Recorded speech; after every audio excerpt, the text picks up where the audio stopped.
Hey guys, it's Alejandro. We are going to be talking about the last part of phase one, which is fostering and building a community for yourself.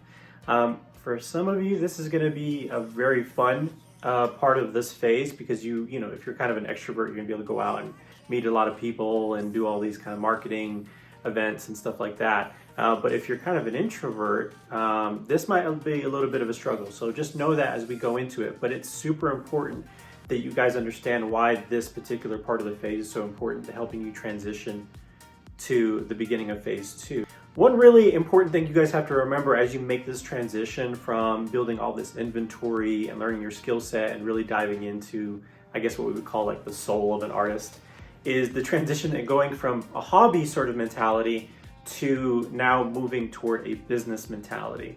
And so you're really going to have to kind of understand that the transition actually needs to happen mentally as you look at what you're doing. A hobby artist is just somebody that's able to sustain the craft, right? They just, whatever they get, they just put right back into it and they just use it to build supplies and no profit, basically.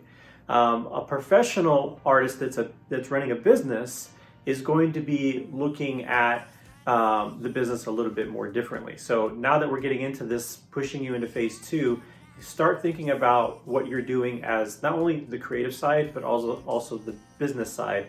And remember that as we start to talk about some things moving into phase two, a lot of those things are going to come in to basically the front of your mind, and you're going to have to think about those things from a business perspective. Now we're going to get into talking about one of the first things you have to do before you jump out into the community.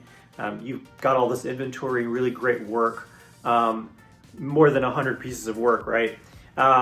So now what you're going to be doing is you're going to be building a portfolio, okay? Something that you can actually take with you whenever you go and approach certain places or have certain interactions with people that you're wanting to have a meeting with, right? To get something done. So building a portfolio is kind of like picking like the best of the best, that 100 inventory that you've built, and selecting those to be in this portfolio that's going to present you in the best way. And there's two ways that you can go about doing that. You can do kind of a scrapbook kind of method with some, pictures of your prints printed on really great paper and making sure that it's labeled correctly with the size, the medium, and the price and all that good stuff. Or you can do a regular booklet where you can have it custom printed and have it pre-designed and put on the pages, still putting in the name and the size and all that stuff.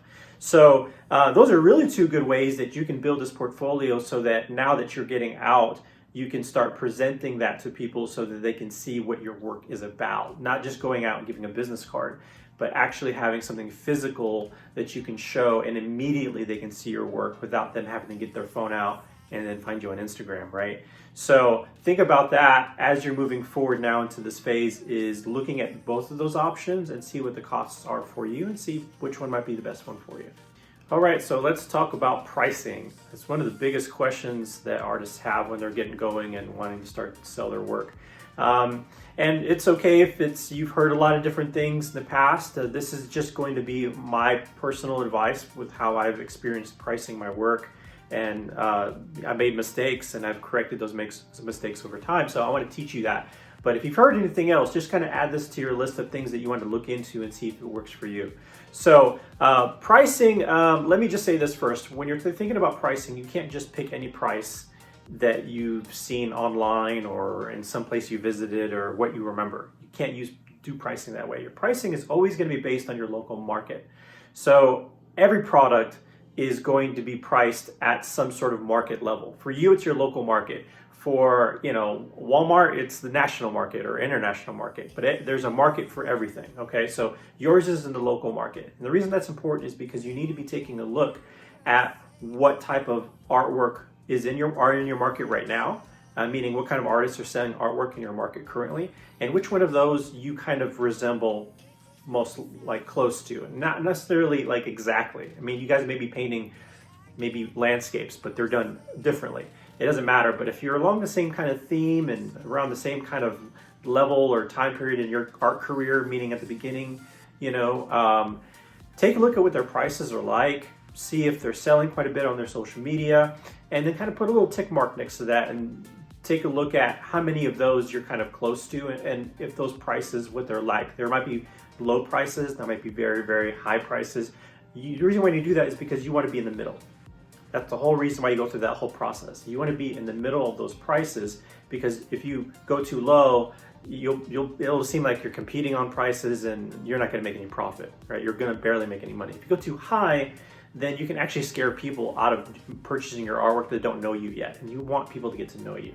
So right in the middle, about the sweet spot for your art career in this market is what you want to be taking a look at in terms of your pricing. And then you want to take a look and see if that's going to cover your costs, right? You've got taxes you got to pay and supply costs and all those good things. So you want to make sure that it seems like a fair market value for your work, and making sure that that's going to cover your costs. And that's a great way for you guys to find out what your pricing is going to be around. In order to do a calculation, you can always take a look at the resources we have on the website in terms of finding different ways you can calculate your artwork. Okay, so now we got to just jump into this next topic, which is taxes. Nobody likes talking about it. Artists specifically don't like talking about it, but there's no way of getting around it, okay? Once you guys become a business, you need to be making sure that you're paying your appropriate taxes, okay? So the first kind is going to be your sales tax permit. Now, you guys may be in different areas, but whatever is the equivalent to a sales tax permit in your area, this is going to be what we're talking about. The process may be a little bit different, but I'm pretty sure it serves the same purpose, which is collecting sales tax for your state on their behalf and collecting on items that are taxable, okay? In order to figure that out, you may have to actually call that agency just to be sure, because tax law is just weird. There's some things that get taxed and other things that do. So just to be sure, making sure that you're putting tax on art, right, tangible art, and making sure that what the taxes are for that. Like, should you be taxing or shouldn't you be taxing? Second is taking a look at what your county tax rate is. So for instance, ours is 8.25%. So that means I would just take that and add it to my total price, whatever that percentage is. And the good news is that you guys aren't really out any money here. You're just collecting it on top of your normal price.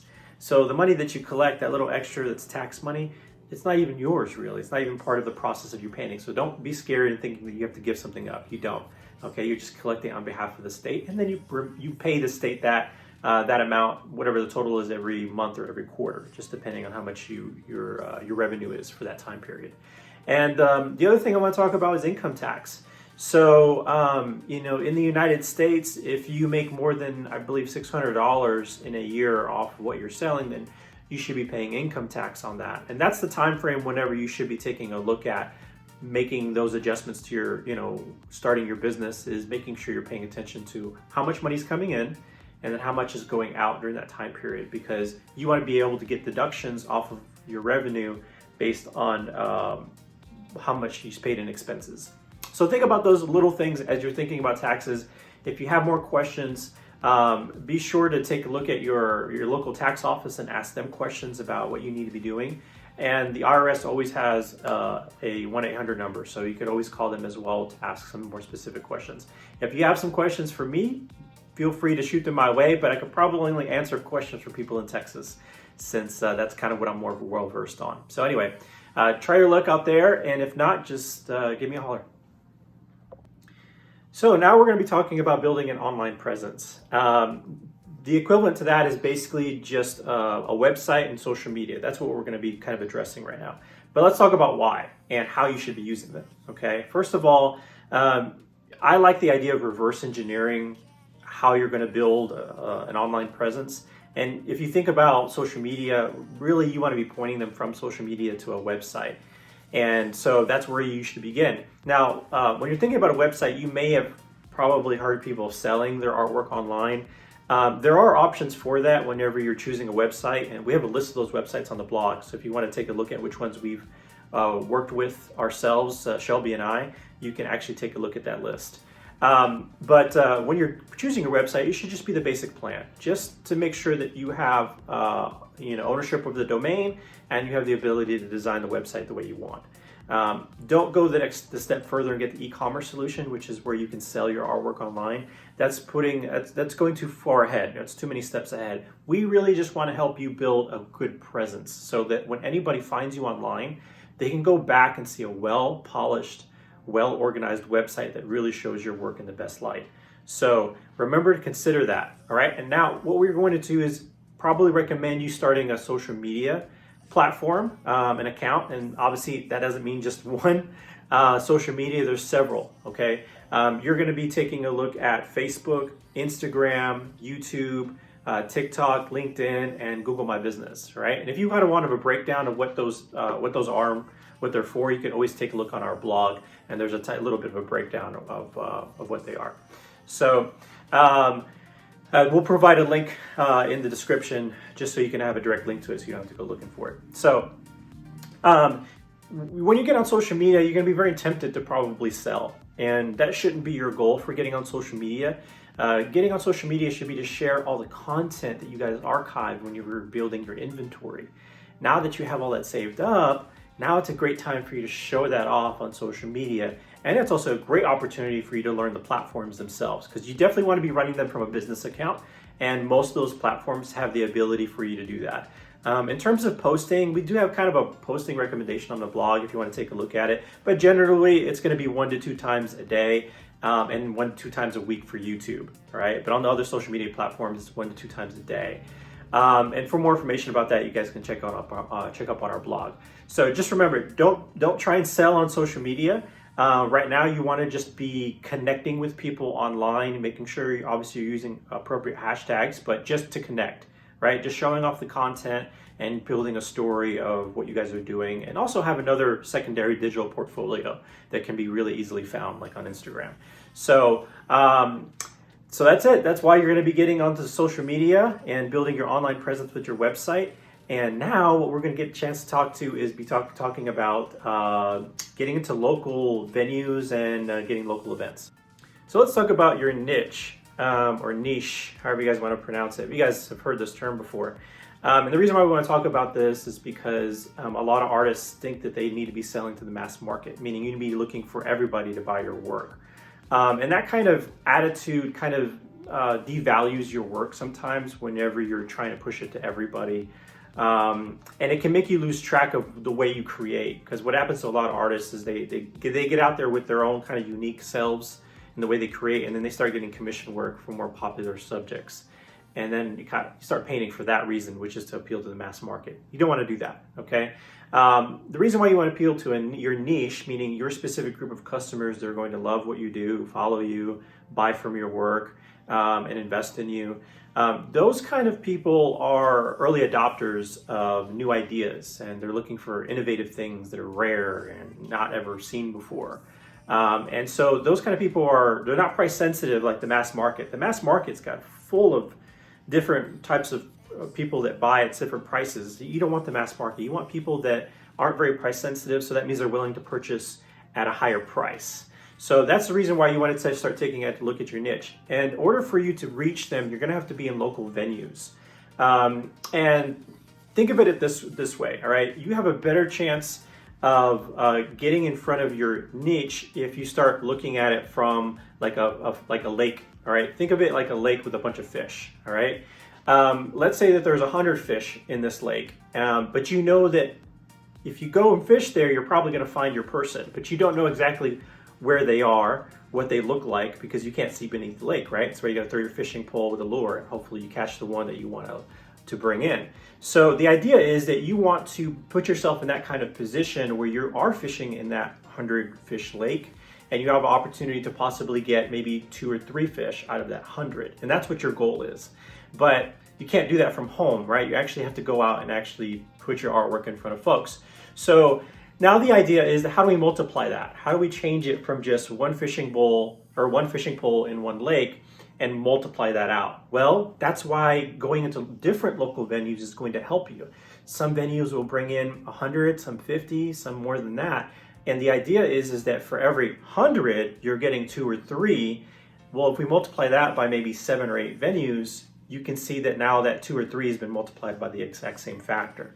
So you're going to throw up into maybe the mid-20s at this point if you're kind of multiplying it out. And that's the reason why you want to get into local venues, is because you want to make sure that you're getting the opportunity to test out the market and get in front of the right people, okay? But you got to do that by getting in. So that's the whole kind of theory behind this approach. And I used it when I first started out, and it worked out really, really great for me. and it does attract the collectors that you're trying to get in front of for sure. All right, like I said at the very beginning of this, there might be some of you that might be very comfortable with getting out there and some of you that might be a little uncomfortable with getting out there. In either case, you need to be prepared before you actually go to the venue that you're wanting to get into. So let me kind of talk about this from a perspective of you guys actually getting into this right now. What you want to do is take a look at some venues in town, maybe go to the restaurant or bar, whatever place that you're wanting to hang up your artwork, and spend a little bit of time in that place looking around, maybe getting to know the customers and see, just watching, maybe even introduce yourself to the owner. That way you can have an idea of what venues would really be a good shop for you, okay, and a good place for your artwork. So once you have that list, you want to start approaching them, and you don't want to go fresh in off the street with your paintings and your portfolio in your hand. You want to set up an appointment to make sure you get in front of the right person and enough time to actually talk to them about what your idea is. You can also message them on social media.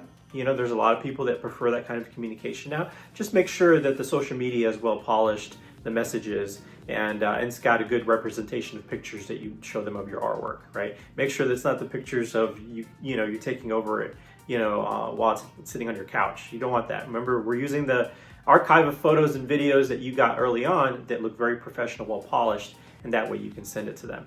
For a whole list of the different venues you could be approaching, make sure you check out our blog, and we've got a worksheet in there that you can check off the list of to-dos whenever you're going through and making sure that you're reaching out to these local venues. But just remember the whole fish analogy we did. That's the reason why you're going out there, and go out there to try and see if you can also provide some value to the business itself, right? When you approach them, make sure that you're telling them that you're wanting to help bring more artwork and maybe more decor to their clients, so that it's an enjoyable experience when they go into that restaurant or bar or whatever place you're looking at. So just remember that when you're approaching, okay? So another way for you to get your artwork and yourself out in front of the community is by doing local events. Now, a local event is basically a place where you are next to your artwork, okay?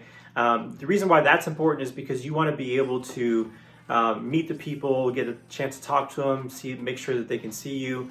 And so here's a couple ways you can get into local events. You could volunteer for a local art event, help set up. I used to do the hanging for the local Stribling art show. So if you're in San Angelo, it's a big art show. And my art wasn't in it, but I was constantly there talking to the artists, talking to different collectors. And so that was a great opportunity. You can also help out with local events. So, take a look at some opportunities in your cities where maybe some art communities are getting together and wanting to put together their own local event. That's a great opportunity for you to jump out there. Another thing is for you to actually start taking a look at submitting to art shows so that you can get in front of people. Live painting is a really great way that Shelby and I have gotten in front of potential collectors and even made some sales at the very beginning of our careers. But for this reason, what you want to be taking a look at is that whole analogy of the fish, right? You want to make sure that you're having an opportunity to meet these people, and the ones that are most likely to be your kind of niche is going to be the ones that are going to be coming up and talking to you at these events. And you just want to make sure you make a mental note and really get into good conversations and learn a little bit about who they are. You don't always have to be talking about your artwork. You can definitely talk to them about where they're from, what they like to do, really get inside so that you can get an idea of who they are, and then you can build out a customer profile when you're ready to get to that step. Okay, so let's do a little quick review about you building your community here. First of all, you want to make sure that you've got a nice portfolio that you can take around, and we talked a lot about how you can do a scrapbook or you can do a normal booklet. Next, what we talked about was building an online presence, about making sure that you've got a nice polished website and that you're beginning to share your content, archive of content on your social media platforms. And for that list, make sure you check out our blog. And the next thing is going to be making sure you're connecting by going to local venues and local events. And we talked about the green fish and the idea of you putting out more fishing rods out there so you can catch more of your niche people. So if you need a refresher, make sure you go ahead and rewind the video so you can catch that part. And so make sure that you're also looking at our description below. You're going to have the blog and worksheets and podcast links for you guys to check out more of the content and for you to start kind of building this out yourself. And then in the next video, we're going to be wrapping up some things about what we learned completely in phase one before we get into phase two.